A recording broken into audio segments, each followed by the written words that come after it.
Salut, c'est Marco de Top Phone. Aujourd'hui, petite vidéo de présentation, de preview, parce que je suis toujours sur le salon du MWC à Barcelone, le fameux MWC 2013. Alors, c'est l'occasion aujourd'hui de vous présenter le fameux Samsung Galaxy Fame. Alors, ce téléphone que vous voyez tout de suite dans ma main, c'est clairement un compact, et c'est clairement un compact qui va se classer dans les moyens de gamme. Alors, on est sur un téléphone qui est attendu pour une commercialisation, notamment en Europe, en avril. Alors après, tout est le jeu des opérateurs et des boutiques. Est-ce qu'ils le prendront ou pas en référence, ça c'est autre chose. Mais c'est un téléphone qui devrait normalement être commercialisé aux alentours de 169 € en mobile nu.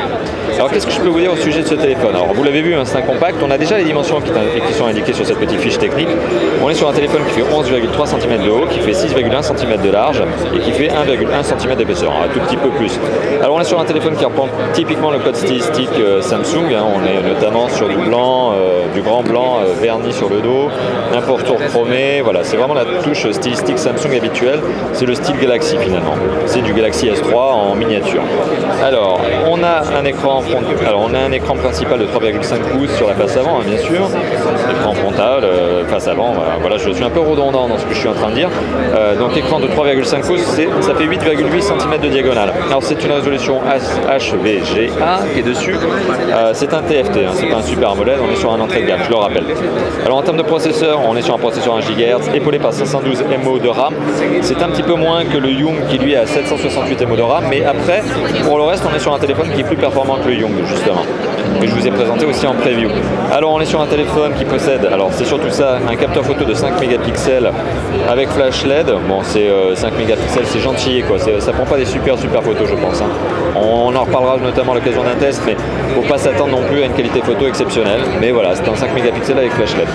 Sur l'avant, alors justement au-dessus de l'écran, on trouve une caméra frontale donc VGA, les capteurs qui vont bien, donc notamment du capteur de luminosité, la sortie principale son, donc l'écouteur, le marquage Samsung, le bouton physique qui permet de retenir à la home, des deux touches sensitives qui sont habituelles à rétroéclairer.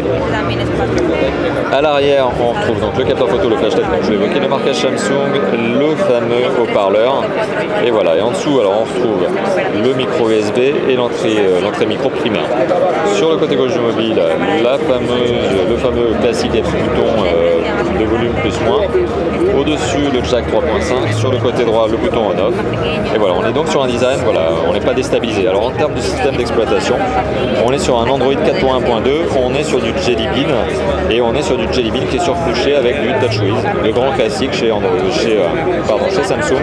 Quand c'est surcouché en Android, ça finit en TouchWiz, c'est le cas ici. Donc voilà, on est sur quelque chose qui n'est pas déstabilisant quand on connaît finalement l'univers Samsung et surtout l'univers TouchWiz. Pour le reste, qu'est-ce que j'aurais oublié de vous dire? La batterie, 1300 mAh, c'est une batterie classique chez Samsung, ça va sur un téléphone que l'on va qualifier de compact et de petit écran, petite performance. D'ailleurs, la batterie est extractible puisqu'on peut enlever le cache batterie, vous en doutez, ici grâce à cette petite fente. Voilà, donc on est sur un téléphone plutôt sympathique, c'est certes un entrée de gamme, donc ça va convenir à une partie de population. On attend qu'il soit commercialisé donc dans l'Hexagone. Ça maintenant c'est le jeu des opérateurs comme je vous le disais et notamment des boutiques. Alors un téléphone sympathique dont j'espère pouvoir vous le présenter notamment en test prochainement. Merci d'avoir visionné cette vidéo, à bientôt, ciao ciao.